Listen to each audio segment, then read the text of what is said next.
வணக்கம் சார். வணக்கம் மேடம். பொதுவாகவே இந்த ஃபினான்ஷியல் பிளானிங் இல்லை ஃபினான்ஷியல் இன்வெஸ்ட்மெண்ட்குள்ளே வரோம் அப்படின்னா எல்லாரும் யூஸ்வலாக சொல்கிறது நீங்கள் ஃபஸ்ட்டு ஒரு இன்சூரன்ஸ் எடுத்து வச்சுருங்க, ஒரு எமர்ஜென்சி ஃபண்ட் கார்பஸ் பில் பண்ணிக்கோங்க, இதெல்லாம் சொல்கிறோம். ஆனால் இந்த இன்சூரன்ஸ்லேயும் சரி இல்லை மியூச்சுவல் ஃபண்ட்ஸாக இருக்கட்டும், இந்த விஷயங்கள் எல்லாம் நிறைய மிஸ்செல்லிங் நடக்கிறத பார்க்க முடியுது.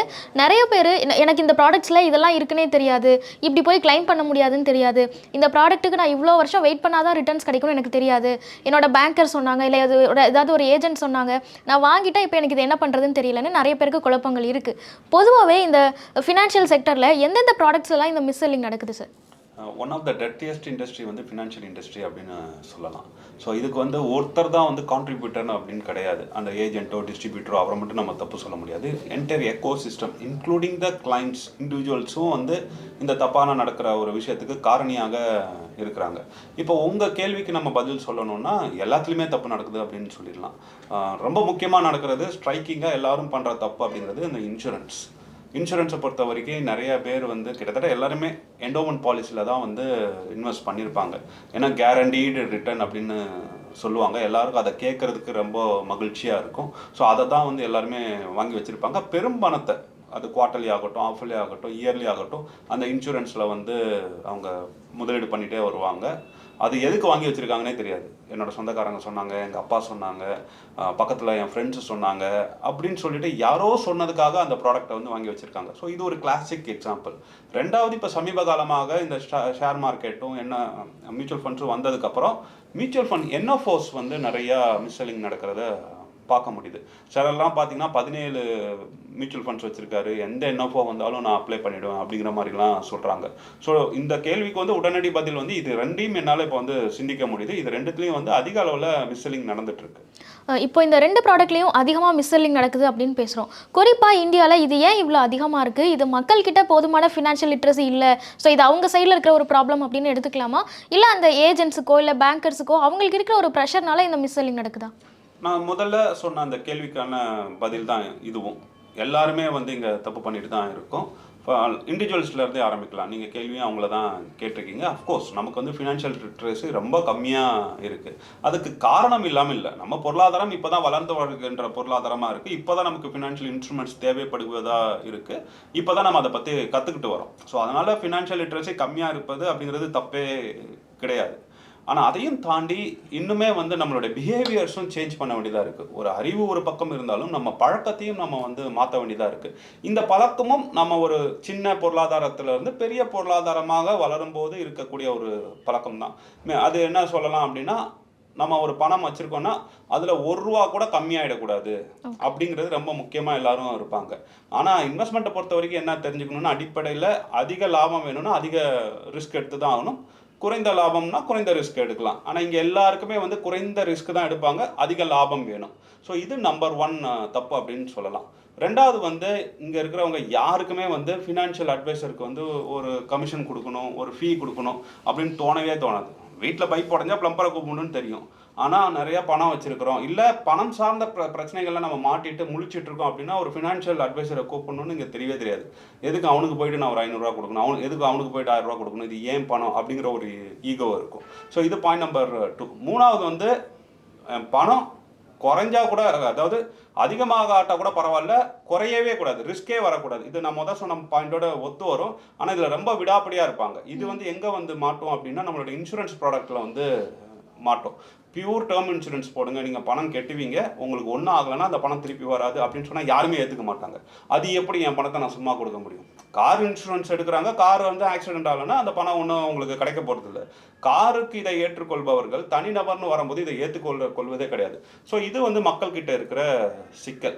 இந்த பக்கம் டிஸ்ட்ரிபியூட்டர், நம்ம டிஸ்ட்ரிபியூட்டர் அப்படின்னு சொல்கிறத விட ஃபஸ்ட்டு அந்த பெரிய ஆர்கனைசேஷன்ஸ் தான் நம்ம சொல்லணும்.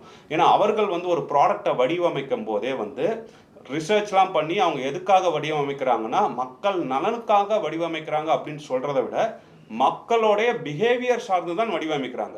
ஸோ நான் முதல்ல சொன்ன மாதிரி மக்கள்கிட்ட இவ்வளோ சிக்கல் இருக்குது, அதற்கு ஏற்ற பொருளை தான் அந்த நிறுவனங்களும் வடிவமைப்பாங்க, இல்லைனா அவர்களால் இங்கே விற்க முடியாது.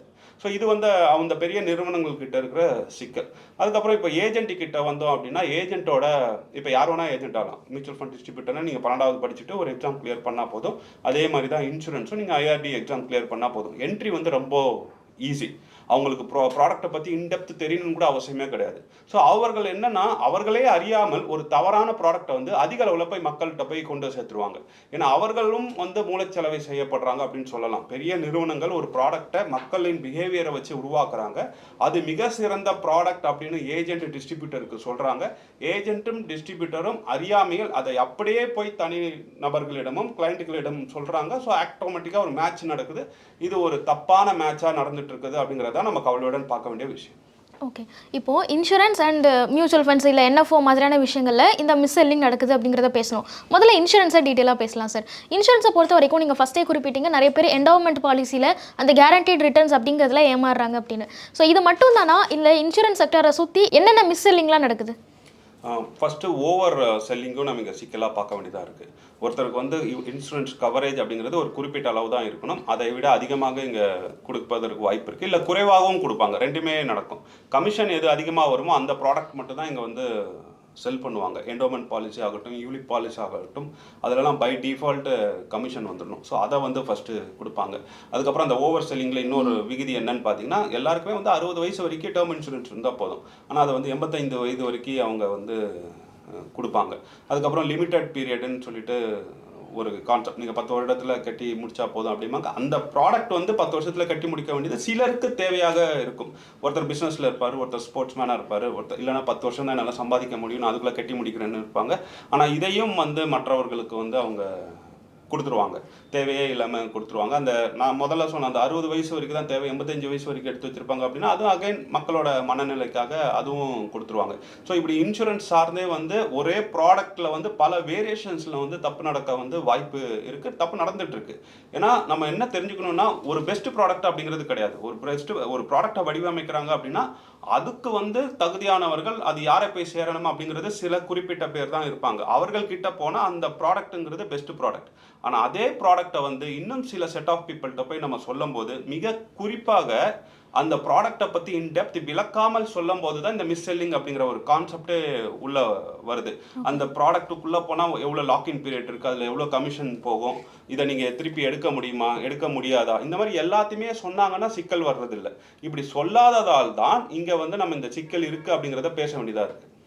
இப்போ இந்த இன்சூரன்ஸ் பாலிசியில் பிரச்சனைகள் இருக்குது அப்படிங்கிறத பேசுகிறோம். நிறைய பேர் சிங்கிள் ப்ரீமியம் கட்டினா போதும் உங்களுக்கு வந்து இந்த கவர் கிடைக்கும், இல்லை இவ்வளோ தூரம் லாக்இன் பீரியட் இருக்குது, இந்த பீரியடுக்குள்ளே உங்களுக்கு ஏதாவது எமர்ஜென்சினா இதை நீங்கள் எடுத்துக்க முடியாது அப்படின்லாம் சொல்கிறாங்க. ஸோ இந்த மாதிரியான ப்ராடக்ட்டு இதில் கொஞ்சம் சிக்கல்கள் இருக்குது அப்படின்னு தெரிஞ்சுமே விற்பனை செய்கிறாங்க, நிறைய பேர் வாங்கவும் செய்கிறாங்க. ஸோ இதை எப்படி புரிஞ்சுக்கிறது சார்? ஒரு வாட்டி பே பண்ணால் போதும் நமக்கு அதிக பணம் கிடைக்கும் அப்படிங்கும்போது ரொம்ப கவர்ச்சியாக இருக்கும், எல்லாருக்கும் ஆசையாக இருக்கும். அதுக்கப்பா ஒரு வாட்டி தானேப்பா எப்படியாவது பே பண்ணிடலாம், கையில் காசு இருக்குது, இதை எதுலையாவது போடணும். ஏன்னா மக்களுக்கு வந்து பணத்தை சரியாக கையாளவும் தெரியாது, சரியாக முறையீடு செய்யவும் தெரியாது. எங்கேயாவது போட்டாலே போதும் பணம் தானாக வளர்ந்துடும் அப்படின்னு நினைப்பாங்க. அப்படி ஒன் டைம் பாலிசிங்கும் போது அது கொஞ்சம் அட்ராக்டிவாக இருக்குது. ஆனால் அதில் அதிகமாக கமிஷன் போகும். அந்த மாதிரியான பாலிசிலாம் வந்து மார்க்கெட்டோட தொடர்புடையதாக தான் இருக்கும். முக்கியமாக உங்களால் பல வருடங்கள் அது எடுக்க முடியாமல் இருக்கும், லாக்இன் பீரியட்னு சொல்லுவாங்க. ஸோ இந்த விவரங்கள்லாம் வந்து சொல்லாமல் ஒரு வாட்டி பே பண்ணால் போதும் உங்களுக்கு நிரந்தரமாக வருமானம் வரும் அப்படிங்கிற அந்த ஒன் லைனை மட்டும் சொல்கிறது தான் தப்புன்னு சொல்கிறோம். இந்த ஒன் டைம் பாலிசி ப்ரீமியம் கூட சிலருக்கு தேவை. நான் சொன்ன அந்த டெஃபினிஷன் தான், போன கேள்விக்கு சொன்ன அதே டெஃபினிஷன் தான். சிலருக்கு தேவை உள்ளதாக இருக்கும், ஆனால் பலருக்கும் வந்து இது தேவையற்ற பொருளாக தான் விற்கப்படுது. இன்சூரன்ஸில் என்ன நடக்குது அப்படிங்கிறத பேசணும். மியூச்சுவல் ஃபண்ட்ஸை பொறுத்த வரைக்கும் இன்சூரன்ஸை விட பீப்புளுக்கு அதை பற்றி தெரிஞ்சுக்கிறதும் இல்லை அதை பற்றி நாலேஜ் அவங்க வளர்த்துக்கிறதும் ரொம்ப குறைவாக தான் இருக்குது. ஸோ இந்த பங்குச்சந்தை சார்ந்து என்னென்ன மிஸ் செல்லிங்லாம் நடக்குது சார்? ஃபஸ்ட்டு வந்து என்எஃப்ஓ அது வந்து எல்லாருமே வந்து அக்ரெசிவாக சேல் பண்ணுவாங்க. ஏன்னா அதை சேல் பண்ணணும், அப்போ தான் ஏஎம்சி வந்து தங்களோட தொழிலை நடத்த முடியும் அப்படிங்கிறக்காக டிஸ்ட்ரிபியூட்டர்ஸ்க்கு அதிகமாக கமிஷன் தரப்படுவது என்எஃப்ஓ விற்பனையின் போது தான். அதுலேயும் 2-3 விதமாக கமிஷன் வரும். முதல்ல வந்து உங்களுக்கு அப்ஃப்ரண்ட் ஒரு கமிஷன் வந்துடும், மற்ற பொருட்கள்லாம் அந்த மாதிரி வராது. மியூச்சுவல் ஃபண்ட்ஸை பொறுத்த வரைக்கும் ட்ரெயிலிங் கமிஷன் சொல்லுவோம், அது மாதம் வரும். இது நீங்கள் ஒரு டார்கெட் அச்சீவ் பண்ணாலே அதில் 1% அதில் ஒரு குறிப்பிட்ட ஒரு லிமிட் இருக்குன்னு வச்சுக்கோங்க, அப்படியான ஒரு கமிஷன் வரும், அதிகப்படியான கமிஷன் வரும். ஸோ இந்த மாதிரியான விஷயங்களுக்காக தான் வந்து என்எஃப்ஓ வந்து அதிகமாக இங்கே செல் பண்ணப்படுது. இதை தவிர்த்து பல ஸ்கீம்ஸ் வந்து எது அதிகமான கமிஷன் தருதோ அதுதான் மக்களிடம் வந்து கொண்டு செல்லப்படுது. பலரும் வந்து மியூச்சுவல் ஃபண்ட்ஸ் அப்படிங்கும்போது அதிக ரிட்டர்ன்ஸ் தான் மைண்டில் வச்சுக்கிறாங்க. போஸ்ட் ஆஃபீஸில் இன்வெஸ்ட் பண்ணியிருப்பாங்க, ஃபிக்ஸட் டெபாசிட்டில் இன்வெஸ்ட் பண்ணியிருப்பாங்க, இல்லை லேண்டு கோல்டு இதில் மட்டும் இன்வெஸ்ட் பண்ணுறவங்க இந்த மாதிரி ஒரு ஷேர் மார்க்கெட் தொடர்புடைய ஒரு மியூச்சுவல் ஃபண்ட்ஸில் வரும்போது அவர்கள் மனதில் படிவது வந்து ரிட்டர்ன்ஸ் தான். ஓகே. ஸோ அப்படி இருப்பவர்களுக்கு வந்து மியூச்சுவல் ஃபண்ட் டெட்டு பற்றி ஒரு எக்ஸ்போஷரும் கிடையாது, மியூச்சுவல் ஃபண்ட் லிக்விட் பற்றி எந்த எக்ஸ்போஷரும் கிடையாது. ஏன்னா பெரும்பான்மைய மியூச்சுவல் ஃபண்ட் டிஸ்ட்ரிபியூட்டர் எனக்கு தெரிஞ்சு யாருமே வந்து இதை பற்றி மக்களுக்கு சொல்வதே கிடையாது. ஏன்னா இதெல்லாம் கமிஷன் மிக மிக மிக குறைவு. அப்படிங்கும்போது இதை ஏன் சொல்லணும் அப்படிங்கிற ஒரு மனநிலை தான் இருக்குது. ஆனால் நீங்கள் இன்வெஸ்ட்மெண்ட்டுன்னு வரும்போது, மியூச்சுவல் ஃபண்ட் இன்வெஸ்ட்மெண்ட்டுன்னு வரும்போது அவங்கள ஹோலிஸ்டிக்காக தான் நம்ம பார்க்க வேண்டியதாக இருக்குது. அப்படி பார்த்துட்டு அதுக்கு ஒரு வரன்முறை, ஒரு இன்வெஸ்ட்மெண்ட் ஸ்ட்ராட்டஜி சொல்லும்போது அதுலேயே வந்து ஈக்விட்டி வந்துடும், அதுலேயே டெட் வந்துடும், அதே லிக்விட் வந்துடும். அப்பொழுது தான் அது சரியான ஒரு மியூச்சுவல் ஃபண்ட் இன்வெஸ்ட்மெண்ட்டாக இருக்கும். ஆனால் இங்கே பலரும் வந்து ஸ்கீமில் தான் கவனம் செலுத்துகிறாங்க. இது ஒரு பெரிய ஸ்கேம்னு சொல்லலாம். டிஃபென்ஸ் ஸ்கீம் வந்துடுச்சு, டிஃபென்ஸ் தான் நம்ம வளரப்போகுது, எல்லாரும் பணத்தை போய் அதில் போடுங்க அப்படிம்பாங்க. இன்ஃப்ரா ஸ்கீம் வந்துடுச்சு, இன்ஃப்ரா ஸ்கீமில் போய் நீங்கள் அப்படியே எல்லா பணத்தையும் போடுங்க அப்படிம்பாங்க. அப்படி இதெல்லாம் விட்டுட்டோம் அப்படின்னா இண்டெக்ஸ் ஃபண்டு நம்ம பிரச்சனையே வேணாம், அதில் போய் பணத்தை போடுங்க அப்படிம்பாங்க. ஸோ எல்லாருக்கும் இப்போ அதை பற்றி தெரிய ஆரம்பிச்சிருச்சு. ஆனால் எல்லாருக்குமே கொஞ்சம் அரைகுறை நாலேஜ் தான் இருக்குது. அந்த நாலேஜை வச்சு எடுக்கக்கூடிய முடிவுகள் அத்தனையும் வந்து தவறான முடிவாக தான் இருக்குது. இதையும் நம்ம வந்து மிஸ் செல்லிங், அது அவங்களே டூ இட் யுவர் செல்ஃப்னு சொன்னாலே அதை ஒரு மிஸ் செல்லிங்னே நம்ம கேட்டகரைஸ் பண்ணிடலாம். ஏன்னா இது ஒரு தவறான செயல்பாடு. இந்த மியூச்சுவல் ஃபண்ட்ஸோ இல்லை என்எஃப்ஓ இதை சுற்றி இருக்கிற இந்த மிஸ் செல்லிங்கை செய்கிறது பெரும்பாலும் யாராக இருக்கும் சார்? ஏன்னா இன்சூரன்ஸ்னு வரும்போது ஆப்வியஸாக நமக்கு தெரிஞ்ச ஒரு ஏஜென்ட் மூலமாகவோ இல்லை சொந்தக்காரங்க சொல்லி அப்படி நம்ம இதுக்குள்ளே இன்வால்வ் ஆகுறோம். இந்த மார்க்கெட் சம்மந்தமாக நடக்கிற விஷயங்கள் யார் மூலமாக வருது சார்?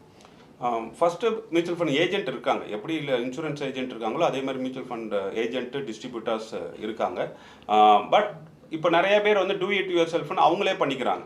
அப்போ இதில் யாரை குத்த சொல்லுவோம் அப்படிங்கிறது இருக்குது. ஏன்னா எண்ட் ஆஃப் த டே அந்த ப்ராடக்ட்டை ரிலீஸ் பண்ணுறது ஏஎம்சி தான். ஆனால் அவங்க ரிலீஸ் பண்ணுறதை யார்கிட்டையும் போய் நீ கண்டிப்பாக இதை வாங்கிக்கோ அப்படின்னு சொல்லலை.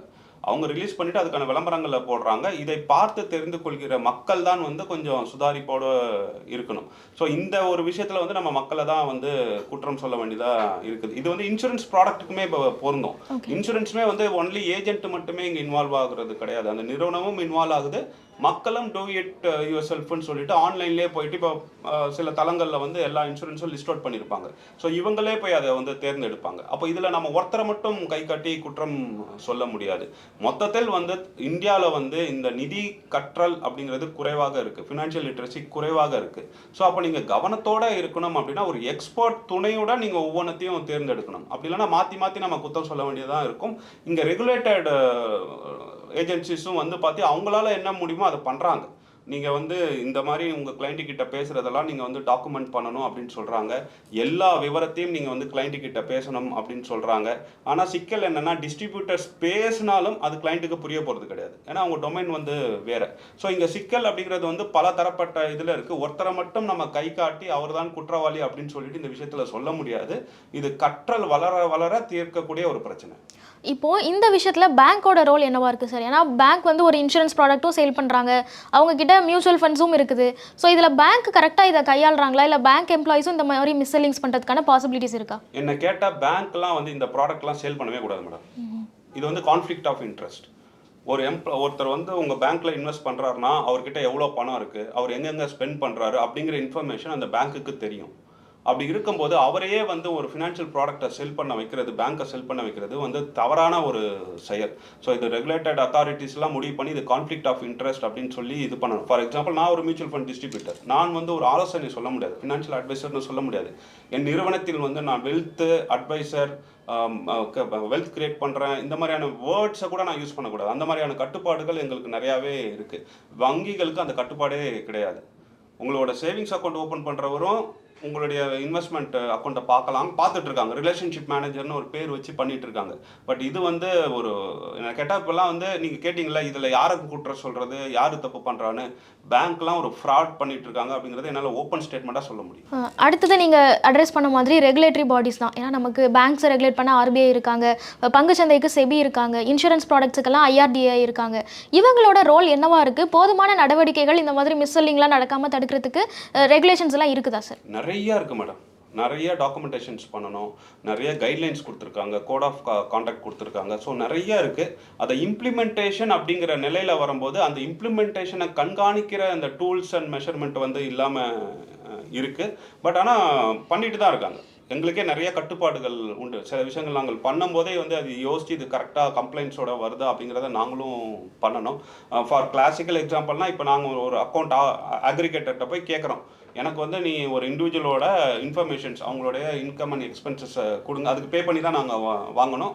அது எங்களுக்கு ஏன் தேவை அப்படின்னா எங்கள் கிளைண்ட்டை வந்து இப்போ நாங்கள் ஃபில் பண்ண வைக்கிறோம். ஒரு ஃபார்ம் கொடுத்துட்டு அவங்க டீட்டெயில்ஸ்லாம் ஃபில் பண்ண வைக்கிறோம். அது ஒரு டைம் கன்சூமிங் எஃபர்ட்டாக இருக்குது. பட் ஆனால் நான் பேன் கார்டு போட்டாலே எனக்கு டீட்டெயில்ஸ் வரக்கூடிய ஃபெசிலிட்டி இப்போ இருக்குது. அதுக்கு நான் சரியான கம்ப்ளைண்ட்ஸ் படி போகணும்னு பார்த்தா அந்த ஆக்சஸ் எங்களுக்கு கிடையாது அப்படின்னு சொல்லிட்டாங்க. ஏன்னா மியூச்சுவல் ஃபண்ட் டிஸ்ட்ரிபியூட்டருக்கு எங்களால் கொடுக்க முடியாதுன்னு சொல்லிட்டாங்க. ஸோ பல கட்டங்களில் வந்து இந்த மாதிரியான கம்ப்ளைண்ட்ஸ் வந்து ரொம்ப ஸ்ட்ராங்காகவே இருக்குது. அதனால் ரெகுலேட்டட் வந்து அவங்களால முடிஞ்ச அளவுக்கு பண்ணிட்டு இருக்காங்க. இங்கே வந்து நம்ம ரெகுலேட்டட் இண்டஸ்ட்ரி வந்து எப்படின்னா அவங்க பெஸ்ட்டு ஸ்டாண்டர்ட்ஸ் கொண்டு வந்தாலும் அதை பாயில் டவுன் பண்ணி ஏஜென்ட்டுக்கிட்ட கொண்டு போகிறது ஒரு சிக்கல். அதுக்கப்புறம் அதை மக்கள்கிட்ட கொண்டு போகிறது ஒரு சிக்கல். இதை நிறுவனங்கள் கிட்ட கொண்டு போகிறதும் ஒரு சிக்கல். ஏன்னா நிறுவனங்களுக்கு வந்து ப்ராஃபிட் மார்ஜின் காட்டினா தான் அவங்க இன்வெஸ்டார் வந்து இன்வெஸ்ட் பண்ணுவாங்க. ஸோ இப்படி பல சிக்கல்கள் இருக்குது. ஆனால் தேவைக்கு அதிகமான ஒரு கட்டுப்பாடு இருக்குன்னு கூட நம்ம சொல்லலாம். இப்போ நான் ஒரு இண்டிவிஜுவல் பர்சனாக இருக்கேன், என்கிட்ட ஒரு இன்சூரன்ஸ் ப்ராடக்ட்டையோ இல்லை ஒரு மியூச்சுவல் ஃபண்ட் ப்ராடக்ட்டையோ ஒருத்தங்க சஜஸ்ட் பண்ணுறாங்க அப்படின்னா அந்த ஏஜென்ட் இல்லை மியூச்சுவல் ஃபண்ட் டிஸ்ட்ரிபியூட்டர் கிரெடிபிளானவங்க தான், அவங்க எனக்கு இதெல்லாம் சஜஸ்ட் பண்ணலாம் அப்படிங்கிறத நான் எப்படி தெரிஞ்சுக்கிறது? அவங்களுக்கு என்ன குவாலிஃபிகேஷன் நான் செக் பண்ணணும்? ஃபஸ்ட்டு அவங்களோட ஏஆர்என் நம்பர் வந்து நீங்கள் மியூச்சுவல் ஃபண்ட் டிஸ்ட்ரிபியூட்டர்கிட்ட கேட்கலாம். ஐஆர்டி இன்சூரன்ஸ் வச்சுருந்தாங்கன்னா அதுக்குமே வந்து அந்தந்த நிறுவனங்கள் ஐடி கார்டு கொடுத்துருப்பாங்க. ஸோ இது வந்து ஃபஸ்ட்டு ஸ்டெப்பு. அடுத்தது வந்து நீங்கள் என்ன கேட்கலாம் அப்படின்னா உங்களுக்கு அவர் கொடுக்கின்ற அந்த பரிந்துரையை வந்து ரிட்டர்னில் கொடுக்க சொல்லுங்கள். ஓகே, ஒரு ஸ்கீம் வச்சு சொல்கிறாருன்னா அந்த ஸ்கீமை உங்களுக்கு ஏன் அவர் சொல்கிறாரு அப்படிங்கிறத சொல்லுங்கள். அந்த ஸ்கீமில் என்ன ரிஸ்க் இருக்குது அப்படிங்கிறத கேளுங்க. உங்கள் ரிஸ்க் என்னன்னு ஃபஸ்ட்டு அவருக்கு தெரிஞ்சிருக்கணும். அதெல்லாம் இது ரொம்ப முக்கியமான ஒரு பாயிண்ட். உங்களை பற்றி தெரிந்து கொள்வதற்கு முயலாமல் உங்களுடைய இன்வெஸ்ட்மெண்ட்ஸில் ஏதாவது அவர் கமெண்ட் பண்ணார்னா அதை நீங்கள் அவரை தவிர்த்து விடுவது நல்லது. ஏன்னா உங்களை பற்றி தெரிஞ்சுக்காமல் எந்த ஒரு இன்வெஸ்ட்மெண்ட்டுமே சொல்ல முடியாது. உங்கள் இன்டர்வியூலேயே என்கிட்ட பல முறை கேட்டிருக்கீங்க, 1 லட்ச ரூபாவை நம்ம எப்படி அலோகேட் பண்ணணும்னு கேட்டிருக்கீங்க. என்னால் ஒரு முறை கூட நான் பதில் சொல்ல மாட்டேன்னு சொல்லிட்டேன். ஏன்னா சொல்ல முடியாது. ஸோ இதெல்லாம் வந்து ஒரு சைன், நீங்கள் அவர் வந்து சரியான ஒரு ஆலோசகரா அப்படின்னு தெரிஞ்சுக்கிறதுக்கு. ஓகே, இப்போ அந்த மிடில்மேன், நமக்கு இருக்கிற மிடில்மேனை நம்ம எப்படி தெரிஞ்சுக்கணும், எப்படி அனலைஸ் பண்ணி பார்க்கணும் அப்படிங்கிறத பார்த்தோம். இதை தாண்டி அவங்க சஜஸ்ட் பண்ணுற அந்த ப்ராடக்ட், நான் ஒரு இண்டிவிஜுவல் பர்சனாக இருக்கேன், எனக்கு ஒரு உண்மையிலே ஒரு இன்சூரன்ஸ் தேவைப்படுது, இல்லை மியூச்சுவல் ஃபண்ட் ப்ராடக்ட் தேவைப்படுது, ஒருத்தங்க எனக்கு அதை சஜஸ்ட் பண்ணுறாங்கன்னா அந்த ப்ராடக்ட்டை நான் என்னெல்லாம் கவனிக்கணும், அது எனக்கு சூட்டபிள் தானா அப்படிங்கிறத நான் எப்படி தெரிஞ்சுக்கணும்? இப்போ மியூச்சுவல் ஃபண்ட்ஸ் எடுத்துட்டிங்கன்னா ஸ்கீம் டாக்குமெண்ட்டுன்னு சொல்லிட்டு அவங்களே கொடுப்பாங்க. எல்லா வெப்சைட்லேயுமே இருக்குது. நீங்கள் ஒரு ஸ்கீமை வந்து ஃபைனலைஸ் பண்ணிட்டீங்க. நீங்கள் ஆரம்பத்தில் எல்லோரும் என்ன பண்ணுவாங்க, கூகுள் சர்ச் பண்ணி எது பெஸ்ட் ப்ராடக்ட்னு பண்ணுவாங்க. அதுவே தப்பு. சரி, அப்படி பண்ணிட்டீங்க, ஒரு ஸ்கீம் எடுத்துட்டிங்கன்னா அந்த ஸ்கீமில் போய்ட்டு நீங்கள் சில பேராமீட்டர்ஸ் வந்து பார்க்கலாம். ஃபஸ்ட்டு ரிஸ்கோ மீட்டர் பார்க்கலாம். உங்களோட ரிஸ்க்கும் அந்த ஃபண்டோட ரிஸ்க்கும் மேட்ச் ஆகுதான்னு பார்க்கலாம். அதுக்கப்புறம் அவங்க ஒரு டிஸ்கிரிப்ஷன் கொடுத்துருப்பாங்க, எந்த மாதிரியான கிளைண்ட்டுக்கு இது வந்து ரொம்ப யூஸ்ஃபுல்னு கொடுத்துட்ருப்பாங்க. அதுக்கப்புறம் அவங்களுடைய ஃபண்ட் பர்ஃபார்மன்ஸ் கொடுத்துருப்பாங்க, எவ்வளோ பெரிய சைஸ்ன்னு கொடுத்துருப்பாங்க, ஃபண்ட் மேனேஜர் டீட்டெயில்ஸ்லாம் கொடுத்துருப்பாங்க, ரிஸ்க் ரேஷியோஸ்லாம் கொடுத்துருப்பாங்க. அந்த ரிஸ்க் ரேஷியோஸ்லாம் எடுத்து நீங்கள் அசஸ் பண்ணணும். ரிட்டர்ன்ஸ் மட்டும் பார்க்கக்கூடாது. ரிட்டர்ன்ஸும் வந்து ரோலிங் ரிட்டர்ன்ஸ்னு சொல்லுவாங்க. நீங்கள் இயர் ஆன் இயர் ரிட்டர்ன்ஸ் பார்க்காம ஒவ்வொரு நாளுக்கும் என்னென்ன ரிட்டர்ன்ஸ் வருது, கன்சிஸ்டன்ஸாக கொடுத்துருக்காங்களா அப்படிங்கிற மாதிரி சொல்லுவாங்க. ஸோ இப்படி நிறையா பேராமீட்டர்ஸ் பார்த்துட்டு தான் நீங்கள் மியூச்சுவல் ஃபண்ட் ஸ்கீம்ஸை வந்து ஃபைனலைஸ் பண்ணணும். இதெல்லாம் பார்த்துட்டு அந்த ஸ்கீமை வந்து நீங்கள் அடிப்படையில் ஸ்கீம் அப்படிங்கிற இதில் வேலிடேட் பண்ணாமல் உங்களுக்கு எப்படி பொருந்தும் அப்படிங்கிறதையும் பார்க்கணும். உங்களுக்கு ஒரு 3 வருஷத்தில் ஒரு இமிடியேட் கோல் இருக்குது, அதுக்கு நீங்கள் பணம் சேர்க்கணும்னு நினைக்கிறீங்க. அந்த நேரத்தில் நீங்கள் ஒரு ஸ்மால் கேப் ஃபண்ட்ஸில் போயிட்டு இன்வெஸ்ட் பண்ணக்கூடாது. அதெல்லாம் நீண்ட கால அடிப்படையிலான ஒரு ஸ்கீம். அது நல்ல ஸ்கீமாகவே இருக்கும், பெஸ்ட் ஸ்கீமாக இருக்கும். நான் சொன்ன அந்த வரன்முறைகளை நீங்கள் படித்து பார்த்தால் எல்லாத்துலேயுமே டிக் வந்திருக்கும். ஆனால் உங்களுக்கான தேவை அது இல்லை அப்படிங்கும்போது அதை நீங்கள் தவிர்த்து விடுவது நல்லது. இது வந்து மியூச்சுவல் ஃபண்ட் ஸ்கீம்ஸ்க்கு. இன்சூரன்ஸ் பொறுத்த வரைக்கும் அவங்க எவ்வளோ கிளைம் ரேஷியோஸ் செட்டில் பண்ணியிருக்காங்க நம்ம டேர்ம் இன்சூரன்ஸை பொறுத்த வரைக்கும். அதே மாதிரி நீங்கள் இன்சூரன்ஸ் டெஸ்ட்டெல்லாம் போகும்போது கம்ப்ளீட்டாக நீங்கள் எல்லாத்தையுமே சொல்லிடணும். உங்களோட ஏஜென்ட் வந்து சில விஷயங்கள் சொல்லாதீங்க சார், உங்கள் பிபி அதிகமாக இருக்குது, அது கம்மியாக சொல்லுங்கள், உங்களோட ப்ரீமியம் கம்மியாகும், அதெல்லாம் நீங்கள் காதில் எடுத்துக்கவே கூடாது. ஏன்னா டேர்ம் இன்சூரன்ஸுங்கிறது ரொம்ப கிரிட்டிக்கலான ஒரு இன்சூரன்ஸ். அதில் போய் நம்மளால் டிபேட் பண்ணவே முடியாது நாங்கள் கொடுக்கலன்னா. ஸோ முடிஞ்ச வரைக்கும் எல்லாத்தையுமே நீங்கள் சொல்லிடணும். அப்புறம் ரைடர்ஸ் ஏதாவது இருக்கான்னு பார்க்கணும். அந்த ரைடர்ஸ் வேணுமான்னு அசஸ் பண்ணணும். இன்ஃபார்ம்டு டிசிஷன் தான். நீங்கள் ஒரு எல்லா ரைடரும் எடுத்து வைக்கணும்னு சொல்லிட்டு நம்ம அறிவுரை சொல்ல முடியாது. ஆனால் என்னென்ன ரைடர்ஸ் இருக்குது, அந்த ரைடர்ஸ் நமக்கு வேணுமா அப்படிங்கிறத பார்த்து முடிவு எடுக்கணும். அதே மாதிரி அந்த ப்ரீமியம் வந்து ஒவ்வொரு லேயராக எப்படி இன்க்ரீஸ் பண்ணுறாங்க. ஃபார் எக்ஸாம்பிள் நீங்கள் 60 வயசு வரைக்கும் எடுத்தீங்க அப்படின்னா ஒரு ப்ரீமியம் இருக்கும். 85 இயர்ஸ் இயர்ஸ்க்கு போட்டிங்கன்னா இன்னொரு ப்ரீமியம் இருக்கும். நீங்கள் 10 வருஷத்தில் கட்டி முடிக்கிறீங்கன்னா ஒரு ப்ரீமியம் இருக்கும். வருஷம் கட்டுறீங்கன்னா ஒரு ப்ரீமியம் இருக்குது. ஆக்சிடென்டல் ரைடர் எடுத்திங்கன்னா ஒரு ப்ரீமியம் இருக்கும். ஸோ இந்த லேயராக நீங்கள் வந்து படித்து பார்த்துட்டு அதில் ஒரு பெஸ்ட்டு எடுத்துக்கணும். ஹெல்த் இன்சூரன்ஸ்னு வரும்போது என்னென்ன ஹாஸ்பிட்டல்லாம் அதுக்குள்ளே வருது, எல்லாமே வந்து கேஷ்லெஸ்ஸாக நம்ம போகலாமா, இல்லை ரீம்பர்ஸ் பண்ணணும்னா அதுக்கு எவ்வளோ காலங்கள் எடுக்கும், எந்தெந்த டிசீஸ்க்கு நம்ம வெயிட்டிங் பீரியட் இருக்குது, எவ்வளோ சீக்கிரம் வந்து அவங்க கிளைம் கொடுக்குறாங்க, இப்படி பல விஷயங்கள் வந்து பல இடத்துல இருக்குது மேடம். ஸோ இதெல்லாம் வந்து ஒரு இண்டிவிஜுவலாக உட்காந்து பார்க்கக்கூடிய விஷயமே கிடையாது. இருக்குது அப்படிங்கிற அடிப்படையில் மட்டும் இப்போ புரிஞ்சுக்கலாம். இதுக்கெல்லாம் ஒரு எக்ஸ்பர்ட்டை வந்து நீங்கள் கண்டிப்பாக வச்சுக்கணும். இப்போ எனக்கும் நான் ஒரு ஃபினான்ஷியல் இண்டஸ்ட்ரியில் இருந்தாலுமே என்னுடைய ஃபினான்ஸ் மேனேஜ்மெண்ட் எல்லாம் பார்க்குறதுக்கு ஒரு எக்ஸ்பர்ட்டு தான் நம்ம வந்து வச்சுப்போம். ஸோ அதுதான் ஒரு சரியான முறைப்பாடாக இருக்கும். இந்தியா வந்து வளர்ந்து கொண்டே போகும்போது எல்லாருக்கிட்டையும் நிறைய பணம் வரப்போகுது. ஸோ இந்த இண்டஸ்ட்ரியில் ஃபினான்ஷியல் அட்வைசரோட ரோல் அப்படிங்கிறது மிக பெருசாக வளரப்போகுது அப்படிங்கிறது என்னோட நம்பிக்கை.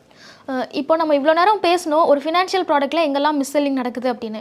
இப்போ எனக்கு ஒரு ப்ராடக்ட்டை விற்றுருக்காங்க. அந்த ப்ராடக்ட்டில் அவங்க ஒரு சில கண்டிஷன்ஸ் சொல்லியிருக்காங்க. நான் அந்த ப்ராடக்ட்டை யூஸ் பண்ணிகிட்டு இருக்கேன். ஒரு பாயிண்டில் எனக்கு தெரிய வருது அவங்க சொன்ன சில இன்ஃபர்மேஷன்ஸ் தவறாக இருக்குது, என்னால் அதை கிளைம் பண்ண முடியல, இல்லை லாக்இன் இருக்குது, அந்த மாதிரி ஏதோ ஒரு விஷயத்த மறைச்சு எனக்கு அந்த ப்ராடக்ட்டை விற்றுட்டாங்க. இப்போ என்னால் இதுக்கு அகேன்ஸ்டாக என்னை இவங்க வந்து இப்படி மறைச்சு விற்றுட்டாங்க, எனக்கு வந்து தெரியாமல் இதை எனக்கு சேல் பண்ணிட்டாங்க அப்படின்னு லீகலாக என்னால் ஃபைட் பண்ண முடியுமா? அதுக்கான பாசிபிலிட்டி சட்டத்தில் இருக்கா? சட்டத்தில் பாசிபிலிட்டி இருக்குது. ஆனால் என்ன கேட்டால் அதெல்லாம் தேவையில்லாத மன உளைச்சல் தான். அது லென்த்தி ப்ராசஸ். எனக்கு தெரிஞ்சு யாருக்கும் ரிசல்ட் வந்த மாதிரி நான் இது வரைக்கும் பார்க்கல. ஸோ இந்த மாதிரி தப்பாக பண்ணியிருந்தாங்கன்னா அதோட நடைமுறை அப்படிங்கிறது ஃபஸ்ட்டு உங்களுக்கு யார் செல் பண்ணாங்களோ அவங்களுக்கு நீங்கள் வந்து ஏஜென்ட்டுக்கிட்ட சொல்லணும். அங்கேயும் உங்களுக்கு தீர்வு கிடைக்கலன்னா அடுத்தது ஏஎம்சி கிட்ட இல்லைனா ப்ரொவைடர் அவங்கக்கிட்ட நீங்கள் வந்து சொல்லணும். அவங்கக்கிட்டையும் கிடைக்கல அப்படின்னா அடுத்தது நீங்கள் வந்து செபி போன்ற ரெகுலேட்டட் இண்டஸ்ட்ரியில் நீங்கள் எழுதலாம். இது எதுவுமே நடக்கலைன்னா கன்சியூமர் கோர்ட்டுக்கு நீங்கள் போகலாம். இதுதான் முறை அப்படின்னு சொல்லலாம். பட் ஆனால் ப்ராக்டிக்கலாக நம்ம என்ன பண்ணலாம் அப்படிங்கிறது சொல்கிறேன். சில பேர் வந்து நிறைய இன்சூரன்ஸ் எடுத்திருப்பாங்க, அதுக்கு நிறையா ப்ரீமியம் கட்டிட்டு வருவாங்க. இப்போ உட்காந்து பார்த்தா அது லாபம் இல்லை அப்படிங்கிறது தெரிஞ்சிருக்கும். ஸோ இந்த இடத்துல என்ன பண்ணணும் அப்படின்னா அது சரண்டர் பண்ண முடிஞ்சால் உடனே சரண்டர் பண்ணிவிடுங்க. நீங்கள் கெட்டுனது 1 லட்சமாக இருக்கும், கையில் வரக்கூடிய பணம் 80,000 தான் இருக்கும்.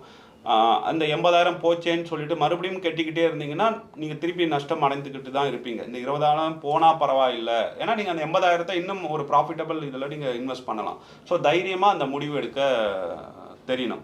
அப்படி இல்லை சரண்டர் பண்ண வேணாம் அப்படின்னா பேட் ஆஃபாவது பண்ணிடணும். இதுக்கு மேலே பே பண்ண வேணாம், இது வரைக்கும் பே பண்ண அளவுக்கு எனக்கு இன்சூரன்ஸ் கவரேஜ் இருந்தால் போதும். ஸோ இந்த 2 டிசிஷன் தான் ப்ராக்டிக்கலாக எடுக்கக்கூடிய டிசிஷன். பட் மக்களுக்கு இதை எடுப்பதிலும் சிக்கல் இருக்குது, நிறைய பேர் எடுப்பதும் கிடையாது. ஓகே, இந்த மிஸ்செல்லிங் அப்படிங்கிறது நம்ம ஃபஸ்ட்டே பேசின மாதிரி ஃபினான்ஷியல் ப்ராடக்ட்ஸில் நிறைய நடக்குது.